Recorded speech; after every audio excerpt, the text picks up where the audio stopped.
Oh, it's convergent evolution. Well, then you're making up a story. It's not science. We don't observe that, okay? Similar design might prove the same designer made them. The lug nut from a Pontiac will fit on a Chevy. You can go try it. They will.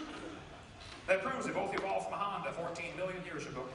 Okay, so they're saying similar structures in the forelimbs is evidence of evolution.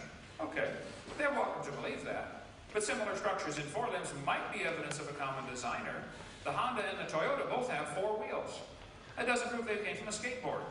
It's a good design that works. So this is an example of propaganda, not science.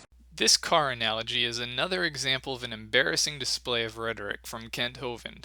He uses it to distract people from the evolutionary evidence of homologies. This is a good example of how Hovind's tactics are very cheap and unscholarly. Notice how he doesn't explain in scientific or technical terms why homologies aren't evidence for evolution, perhaps because some part of him knows there isn't a scientific explanation. Instead, he just plays the audience by making a flippant remark about a common designer, and then breaking out this analogy which has nothing to do with science. But even as cheap and irrelevant as this analogy is, it still kinda works against him when you consider that cars actually do have a common ancestor, a steam-powered vehicle made in 1769.